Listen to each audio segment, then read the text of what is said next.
Bueno, una de las realidades con las que nos vamos a encontrar en nuestra vida como cristianos es que el mundo en el que vivimos no funciona de la forma en que Dios lo diseñó para que funcionara.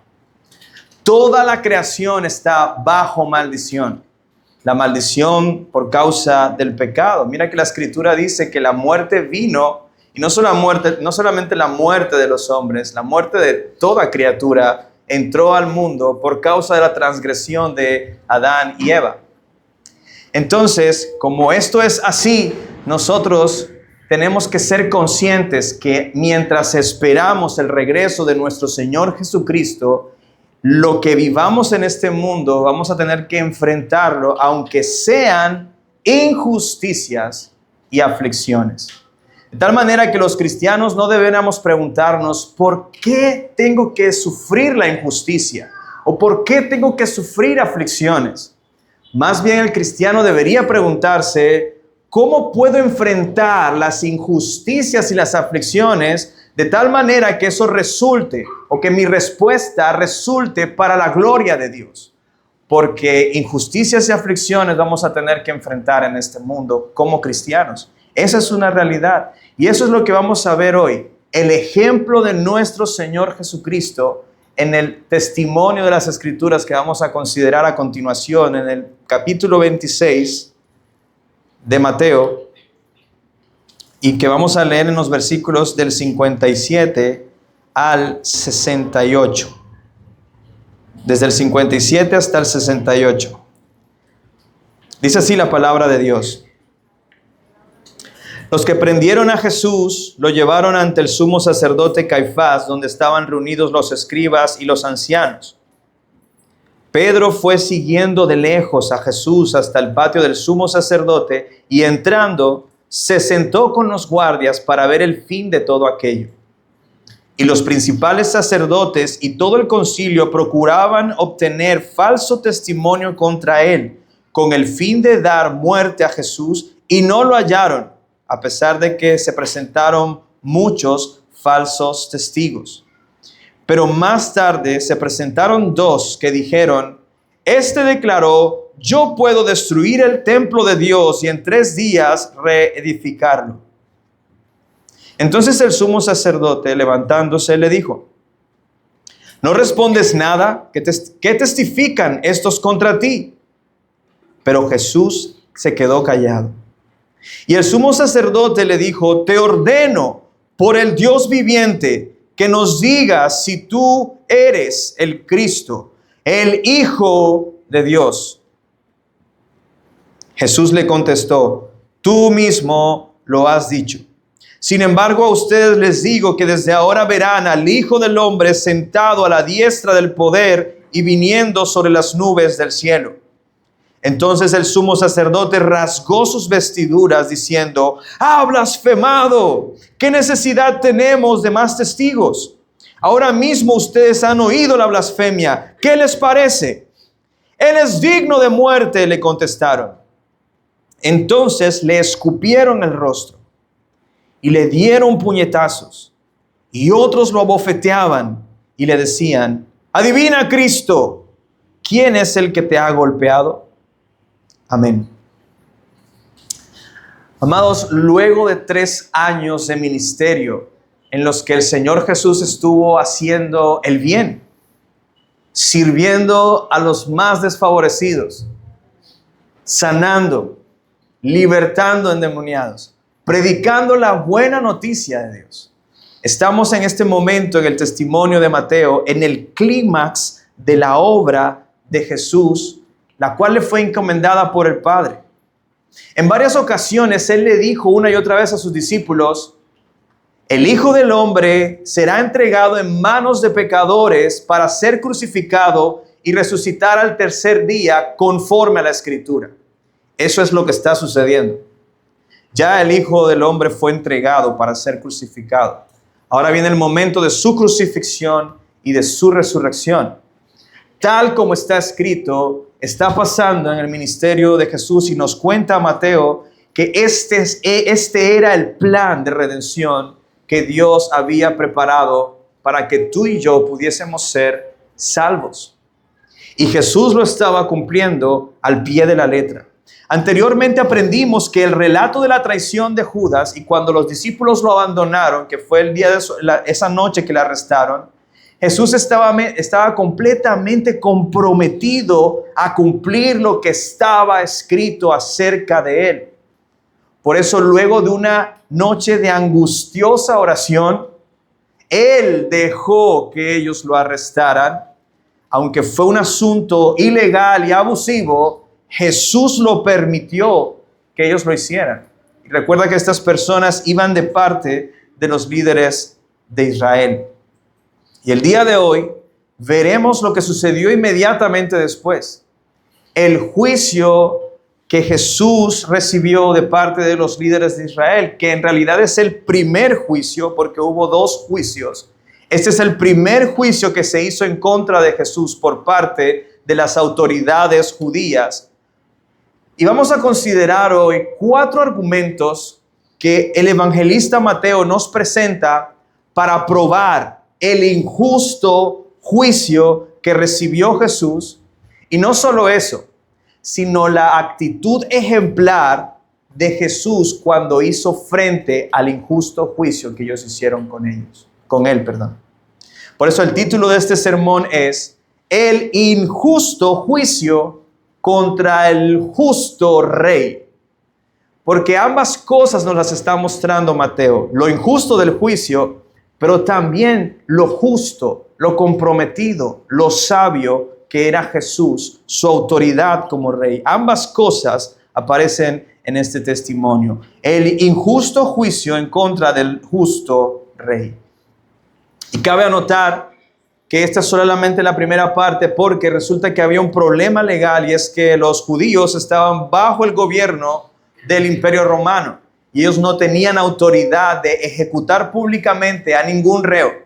Por tanto, ellos estaban a punto de hacer el primer juicio y luego tendrían que resolver un segundo juicio que tendrían que llevar delante de Pilatos para que sea Roma quien ejecute a Jesús en la cruz. Porque ellos no tenían ese derecho legal. Por lo tanto, vamos a considerar en este juicio que se hizo de parte de los líderes de los judíos, el primer argumento que nos muestra lo injusto que fue este juicio. Ese argumento número 1 es que el lugar y el momento del juicio no eran legales. El lugar y el momento del juicio no eran legales. El lugar y el momento del juicio no eran legales. Ese es el primer argumento.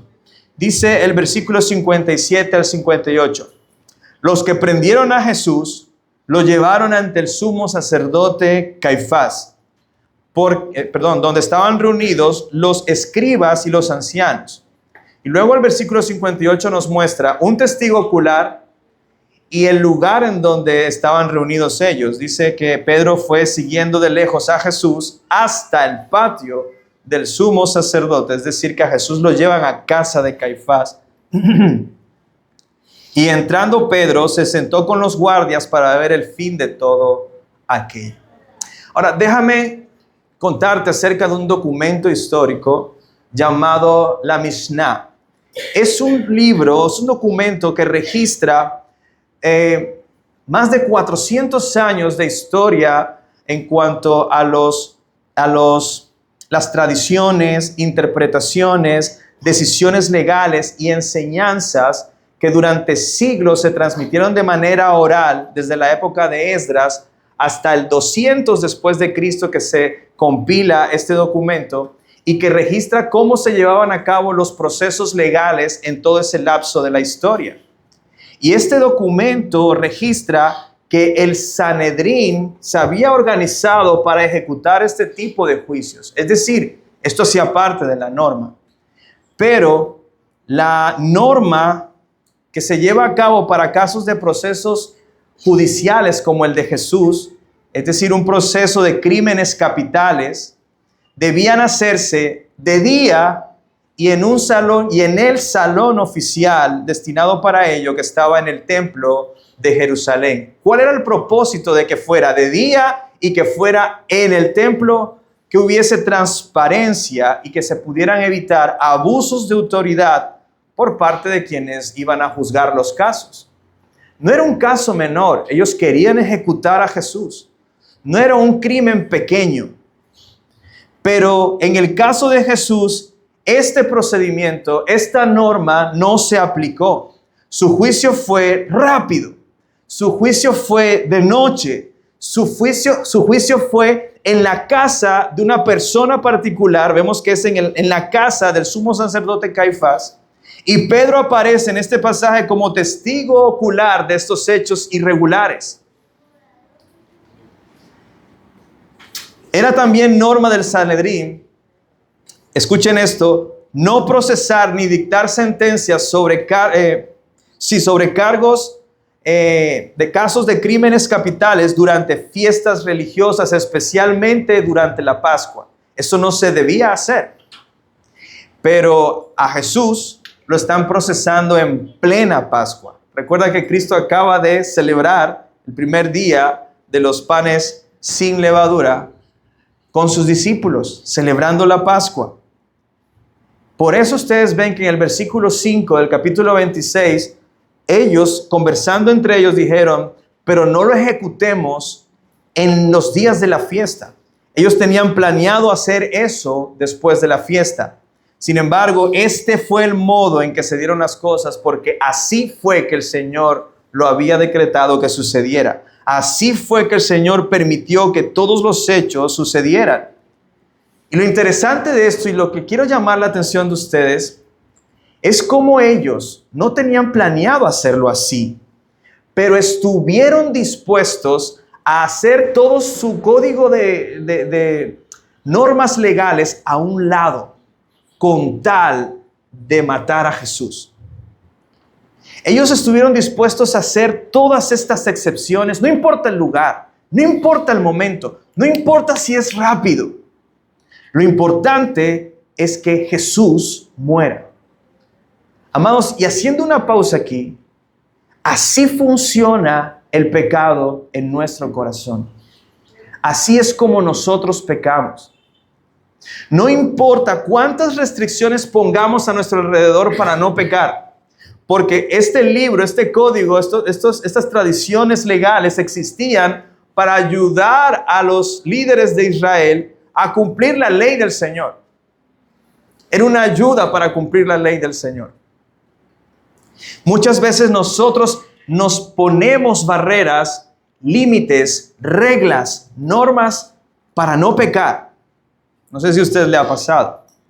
Pero la realidad es, hermanos, que cuando el corazón está decidido a pecar, hacer esas restricciones y límites a un lado no tiene mayor complicación. Es por eso, amados hermanos, que necesitamos la gracia transformadora de Cristo Jesús. Nosotros no podemos hacer nada para ayudarnos a cumplir la ley de Dios. Cualquier intento, cualquier norma, cualquier cosa extra que podamos incluir, no nos va a ayudar. Solo Cristo, transformando nuestras almas, puede ayudarnos a no pecar. Ellos estaban listos para asesinar a Jesús. Estaban dispuestos a transgredir sus propias normas, su propio código. ¿Cómo puede el cristiano entonces no comportarse de la misma manera? Bueno, acabamos de ver que Jesús, versículos antes, le dice a sus discípulos, oren y velen para que no entren en tentación. ¿Por qué? Porque la carne es débil. Así somos nosotros. Aunque el espíritu está dispuesto, la carne es débil. Por eso, para esto, la oración ferviente es muy necesaria para los cristianos. Pero volviendo al caso, tenemos entonces que Mateo nos presenta que el momento y el lugar eran ilegales. No era ni el momento ni el lugar en donde debía hacerse un juicio de esa magnitud. Pero hay un segundo argumento que quiero mencionar también. La intención pecaminosa del juicio. la intención, y ese es el segundo argumento, la intención pecaminosa del juicio. Ahora, Mateo, inspirado por el Espíritu Santo, nos deja ver cuál era la intención de ellos, ¿verdad?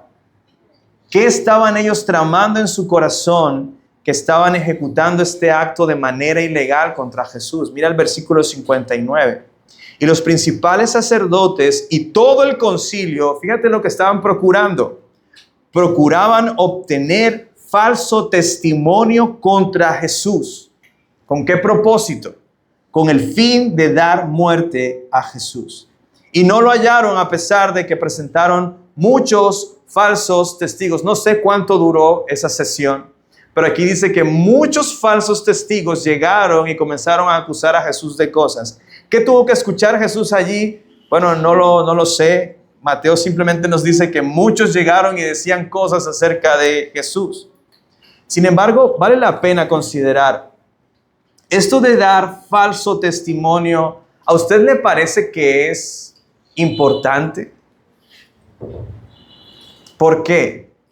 Como le enseño yo a mis hijos, porque tienes que responder, papi, porque así lo dice Dios en su palabra.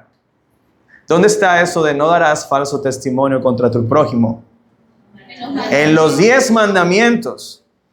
Éxodo 20:16 dice, no darás falso testimonio contra tu prójimo, y este mandamiento particular, Dios lo diseñó para que fuese un instrumento de los jueces cuando estuviesen mirando los casos como este. ¿Con qué propósito? Con el propósito de evitar que alguien sea condenado por la mala intención de una persona que mienta para hacerle daño a otros. Dios estaba guardando que el juicio se hiciera de manera justa, que las personas que presentan testimonios lo hagan con verdad. Y el Sanedrín intencionalmente quería quebrantar el mandamiento de Moisés. No está quebrantando el código de juicios de la Misná. No, está quebrantando la Torá, la ley de Dios. La ley que Moisés le dio. Y esto es lo paradójico. Ellos arrestan a Jesús y lo traen a juicio porque Él ha quebrantado la ley de Dios. Y ellos estaban quebrantando la ley de Dios para castigar al que acusan de quebrantar la ley de Dios. ¿No les parece paradójico eso? Al parecer las contradicciones entre los testigos hicieron que el caso se autosaboteara, porque no podían encontrar un argumento para matar a Jesús. Y lo interesante de esto es que aunque las personas llegaban y daban su testimonio falso a quienes acusaban falsamente, el texto nos dice, al menos no registra que les haya pasado algo. Ellos no fueron castigados esa noche. Pero su testimonio fue falso y quebró la ley de Moisés. No importa, estamos enfocados en Jesús. Pero más tarde, dice el versículo 60, se presentaron dos que dijeron ese testimonio. Este declaró, yo puedo destruir el templo de Dios y en 3 días reedificarlo. ¿Usted qué dice? ¿Eso es verdad o es mentira? Es una vil mentira. Jesús no dijo eso. Jesús no dijo eso. Por tanto, este es un falso testimonio que ahora, como son 2 testigos los que dicen el mismo falso testimonio, entonces sí se va a creer. Deuteronomio capítulo 19, versículo 15, enseña lo siguiente: no se levantará un testigo contra un hombre por cualquier iniquidad o por cualquier pecado que haya cometido. El caso será confirmado por testimonio de 2 o 3, y por fin el Sanedrín encontró a los 2 que se pusieron de acuerdo para testificar falsamente con Jesús. Quiero que vaya conmigo a Juan capítulo 2 por un momento y leamos las palabras del Señor. Versículo 19. Jesús les respondió, bueno, vamos a leer desde el 18. Entonces los judíos le dijeron a Jesús, ya que haces estas cosas, ¿qué señal nos muestras? Jesús le respondió, destruyan este templo y en 3 días lo levantaré. Entonces los judíos dijeron, 46 años, en 46 años fue edificado este templo y tú lo levantarás en 3 días. Mira la nota de Juan. Pero él hablaba del templo de su cuerpo. Por eso, cuando resucitó de los muertos, sus discípulos se acordaron de que había dicho esto y creyeron en la escritura y en la palabra que Jesús había hablado. Mira el testimonio de los falsos testigos. Aquí dice, él dijo, yo puedo destruir el templo. ¿Y cuáles fueron las palabras de Jesús? Destruyan ustedes, judíos, destruyan el templo y yo lo levantaré en 3 días. Pero Jesús no les estaba diciendo, destruyan este templo físico. Destruyan este templo, hablando de su cuerpo. ¿Por qué? Porque Jesús conocía la intención de los judíos. Ellos querían matarlo. Y él les dijo, por eso, yo tengo el poder de levantarme de entre los muertos al 3er día, conforme a la Escritura, anunciando no solo su poder para vencer la muerte, sino su autoridad aún sobre la maldad de los fariseos. Sin embargo, Jesús, y esto es lo interesante, hermanos, aquí se pone el asunto bastante interesante. Jesús no intentó explicar absolutamente nada. ¿Qué hubieses dicho tú? Si te hubiesen acusado falsamente, yo, jamás, yo no he dicho eso. Y nos defenderíamos a capa y espada. Es que el caso se estaba cayendo solo en realidad. Pero el texto nos dice que el sumo sacerdote levantándose le dijo, ¿no respondes nada? ¿Qué testifican estos contra ti? Pero Jesús se quedó callado. ¿No les llama la atención eso? ¿Por qué Jesús se quedó callado? Si él podía decir, yo no dije eso. ¿Por qué Jesús se quedó callado? Si él podía decir, más bien yo les puedo decir unas cuantas cosas acerca de ustedes. ¿Por qué Jesús se quedó callado? Bueno, pudiéramos encontrar en las Escrituras al menos 4 argumentos que nos enseñan de por qué Jesús estaba callado. Y el primero y más importante de todos es porque él estaba cumpliendo la Escritura. Isaías 53, versículo 7 dice así, hablando del siervo sufriente, el Mesías de Dios. Fue oprimido y afligido, pero no abrió su boca. Como cordero que es llevado al matadero y como oveja que ante sus trasquiladores permanece muda, él no abrió su boca. Jesús estaba comprometido con cumplir la Escritura al punto que él dijo, bueno, aquí se va a cumplir Isaías 53:7. No digo nada. El silencio de Jesús, amados, no es debilidad. Yo sé que usted me entiende, porque usted igual que yo hubiese levantado su voz y hubiese incluso hasta llorado, pero yo no he dicho eso. Jesús se quedó callado. Había un control en Jesús. Había un dominio de sus emociones, porque su silencio no estaba mostrando debilidad. Su silencio estaba mostrando obediencia a la Escritura. En segundo lugar, Jesús guardó silencio porque lo que estaba pasando a su alrededor era un juicio ilegal. Allí nadie tenía la intención de hacer justicia en nada. No iba Jesús entonces a entrar en ese debate corrupto que le estaban proponiendo que hiciera. Proverbios 26:4 dice, no respondas al necio de acuerdo con su necedad, para que no seas también como él. Si Jesús respondía, él estaba diciendo este juicio es legítimo. Jesús no estaba respondiendo porque su silencio fue una protesta contra la ilegitimidad de lo que estaba sucediendo. Lo que estaba pasando era ilegal y él no se iba a prestar para eso. En tercer lugar, Jesús guardó silencio porque por encima de toda injusticia, escucha esto, él estaba completamente concentrado en su propósito, el cual era morir en humillación para lograr nuestra salvación. Él estaba enfocado en eso. Y tú puedes ver en este pasaje a un Jesús controlado, a un Jesús que dominó sus palabras, a un Jesús que dominó su poder. Su sabiduría estaba siendo expuesta incluso aún en su silencio. Y en cuarto lugar, porque su silencio era una forma de mantener su dignidad y autoridad moral delante de todos los injustos que estaban alrededor de él. Es como que Jesús está ahí encadenado como el acusado. Pero tú y yo sabemos que el que estaba allí encadenado como acusado en realidad era el juez y los estaba mirando a los ojos, tomando nota, porque él se iba a encargar de castigar a todos sus enemigos. Ahora, antes de pasar al siguiente argumento, como cristianos nosotros aquí estamos viendo en Jesús un modelo asombroso de cómo luce el dominio propio cuando se enfrenta la injusticia. Así luce el dominio propio cuando se enfrenta la injusticia de los hombres. De Jesús aprendemos en este pasaje a que podemos soportar la injusticia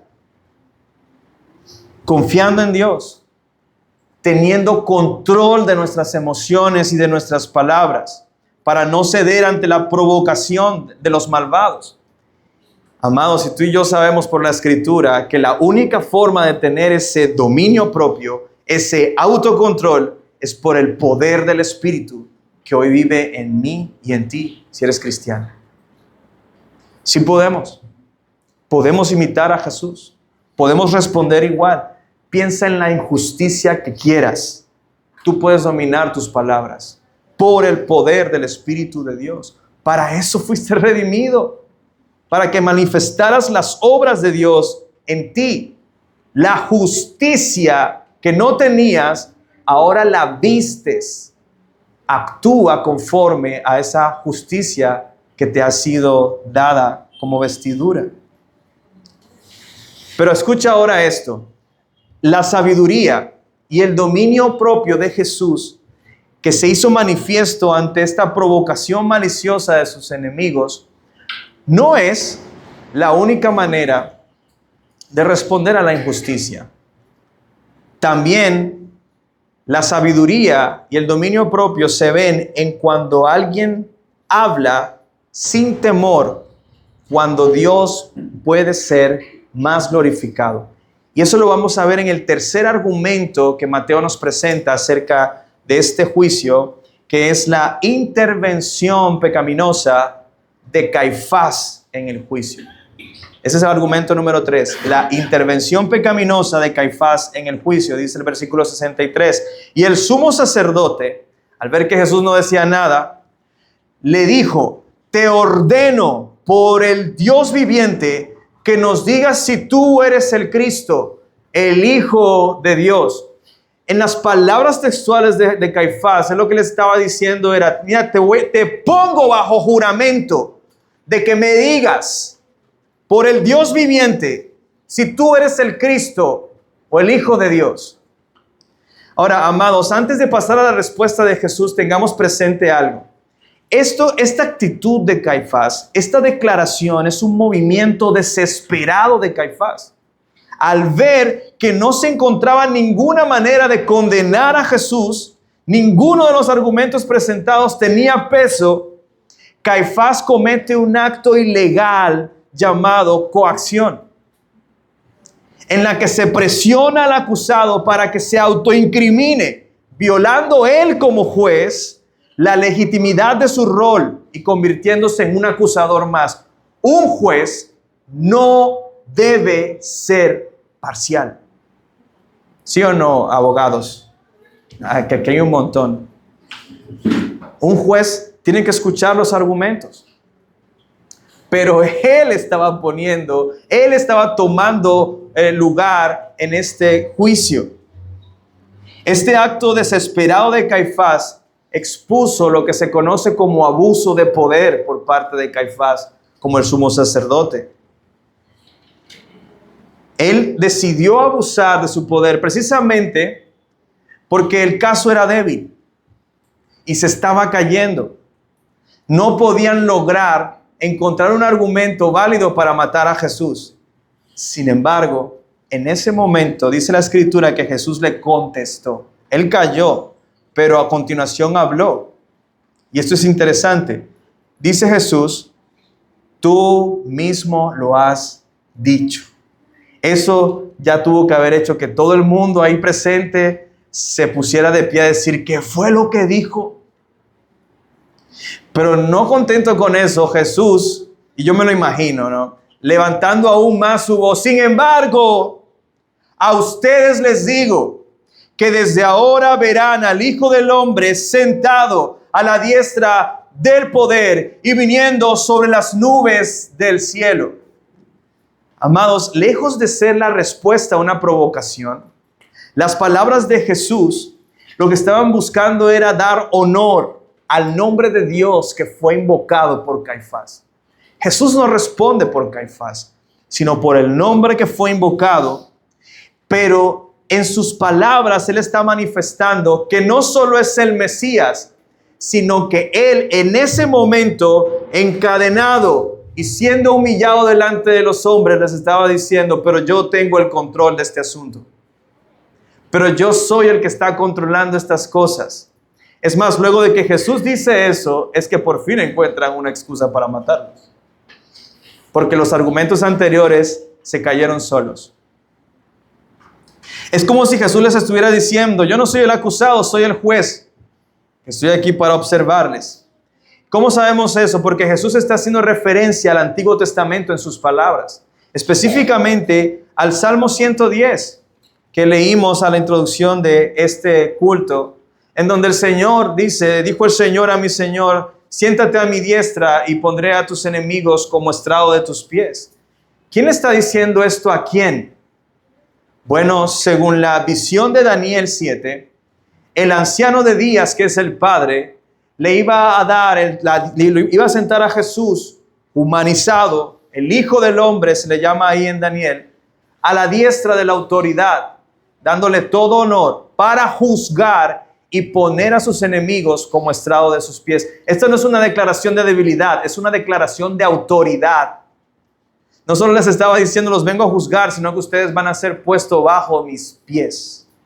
Daniel 7, si puedes ir a tu Biblia rápido allí a Daniel 7, versículos del 13 al 14. Esta es una visión que tiene Daniel y es bastante interesante porque es lo que Jesús está invocando en este momento. Dice Daniel, seguí mirando en las visiones nocturnas y en las nubes del cielo venía uno como un hijo de hombre que se dirigió al anciano de días y fue presentado ante él y le fue dado dominio, gloria y reino para que todos los pueblos, naciones y lenguas le sirvieran. Su dominio es un dominio eterno que nunca pasará y su reino uno que no será destruido. Es que las palabras de Jesús es como si estuviese diciendo, yo soy el Mesías. Acuérdense lo que Daniel dijo del Mesías. Para ellos eso era importante, porque ellos estaban esperando el Mesías. Y Jesús les está diciendo, yo soy el Mesías con autoridad. Jesús habló para anunciar el cumplimiento de su obra mesiánica a través de su humillación. Ese es el medio que Él estaba usando para llevar a cabo esta labor. Es decir, Jesús seguía aún encadenado, teniendo control de su propio juicio. Finalmente vemos el argumento número 4, el veredicto injusto del juicio. El veredicto injusto del juicio. Todos estos son argumentos que Mateo presenta para mostrar cuán injusto fue este juicio. Y desde el lugar hasta el veredicto, todo es injusto. Mira lo que dice la Escritura. Entonces el sumo sacerdote rasgó sus vestiduras diciendo, ¡ah, blasfemado! ¿Qué necesidad tenemos de más testigos? Ahora mismo ustedes han oído la blasfemia. ¿Qué les parece? Y las personas allí respondieron, Él es digno de muerte. Ahora, rasgarse las vestiduras era una teatralidad legal para expresar repulsión ante un acto de blasfemia, por el cual ellos sí podían ejecutar a Jesús. O sea, podían en teoría. porque recuerda que ellos estaban dominados por el Imperio Romano y no tenían esa potestad. Pero al ser un veredicto inmediato, unánime y sin espacio para el debate, todo es una mezcla para la injusticia. Cuando usted ve que se va a tomar veredicto acerca de un caso, se presentaron todas las pruebas, el juez y el jurado se toman un tiempo para revisar, examinar, reflexionar, abrir debate, que la otra persona presente las pruebas a favor. Pero aquí no hubo nada de eso. Porque al final este acto de Caifás rasgarse las vestiduras no fue más que un asunto de manipulación, buscando estimular el furor del concilio. Por eso las personas no solo dijeron, es digno de muerte, sino que dice el versículo 67 y 68, entonces le escupieron el rostro. Es que es como si estuvieran esperando que algo sucediera. Y al ver al sumo sacerdote rasgarse las vestiduras, imagínate, la gente se le fue encima a Jesús para escupir. Ahora, escupir a una persona era una forma, y creo que todavía es así, ¿no? Pero no se usa tanto hoy. Pero en aquel tiempo se escupía a una persona para expresarle el rechazo, lo abominable que esa persona era. Inclusive algunos judíos, cuando veían a un samaritano, escupían el piso y se alejaban de ellos para expresarles su rechazo. Eso estaban haciendo con Jesús, pero lo escupieron en el rostro. Le dieron puñetazos a Jesús, abofetearon su rostro y le decían en son de burla, adivina, Cristo, ¿quién es el que te ha golpeado? Amados, estamos ante el acto de injusticia más grande jamás cometido en la historia de la humanidad. Y es magnificado aún más porque fue hecho en contra del único hombre justo que ha pisado este planeta. Piénsalo por un momento. Estaban escupiendo el rostro del Creador. Estaban golpeando con puños a quien sustenta la vida de todo ser vivo en este universo. Estaban abofeteando el rostro de la gracia y misericordia de Dios para los que sufren. Amados, definitivamente ellos no tenían idea de lo que hacían. Porque cada escupitajo, cada puño, cada bofetada, la estaban dando al mismísimo Dios hecho hombre. La pregunta que cabe responder aquí es, ¿por qué Jesús permitió estas cosas? Trata de pensar por un momento eso. ¿Escupir a Dios? ¿A quién se le pasa eso por la cabeza? ¿Por qué Jesús, el Hijo de Dios con poder, estaba resistiendo esta humillación? ¿Cuál era el estímulo, la motivación del corazón de Jesús para soportar los insultos y los golpes que le estaban dando a continuación? ¿Por qué Jesús permitió toda esta injusticia? Y la respuesta es, amados, porque ese era el plan de Dios para rescatarte a ti y a mí. No había otra forma. ¿Recuerdas Getsemaní? Padre, si hay una forma. ¿Cuál es la respuesta? No hay otra forma. Es esta. Es tu humillación. Amados, eso nos hace pensar lo terrible que es la condición del ser humano. Lo terrible que es el pecado. El Hijo del Hombre el Hijo de Dios se tuvo que hacer hombre para llevar sobre él nuestra culpa por el pecado. Él estaba tomando sobre sí el castigo por nuestras transgresiones. Él se estaba vistiendo con nuestra vergüenza. Él estaba tomando las vestiduras de nuestra injusticia. Él estaba sufriendo el dolor que tú y yo debíamos sufrir por nuestra maldad. Y todo lo sufrió por dos cosas. en obediencia al Padre y por amor a nosotros. Porque nos amaba. En el grupo de comunión estábamos hablando, ¿ustedes se imaginan a Jesús cómo? Cuando vio a sus discípulos huyendo. ¡Ay, estos sí son traidores! Míralos donde van corriendo. Ya van a ver. No, Jesús no estaba viéndolos así, amados. Jesús sabía que ellos lo iban a hacer. Él lo anunció.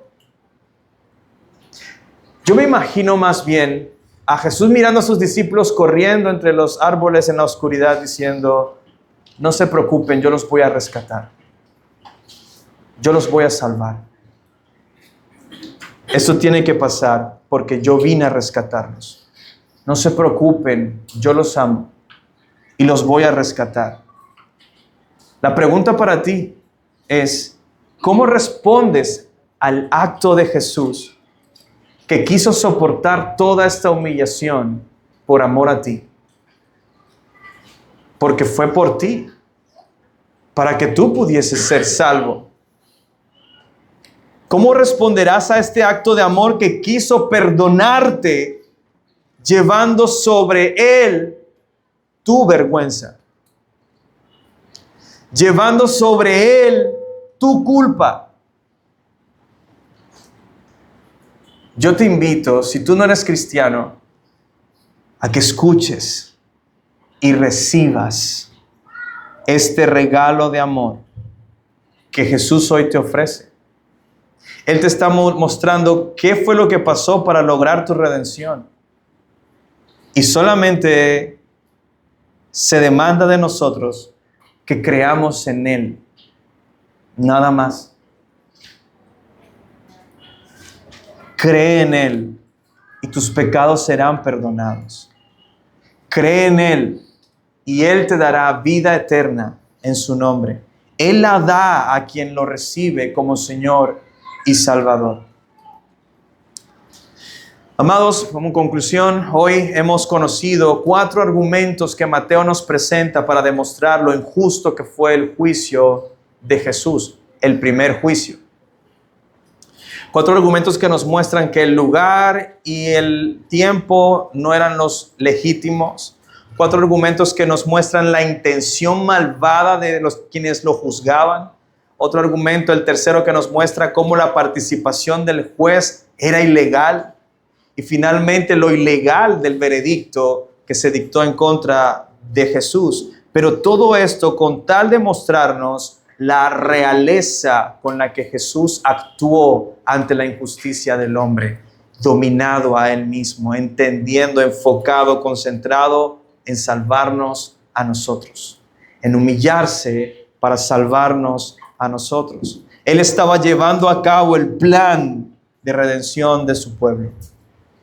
Pero no debemos olvidar, al salir de este lugar, que en Jesús también estamos viendo un ejemplo de cómo debemos nosotros enfrentar la injusticia en este mundo.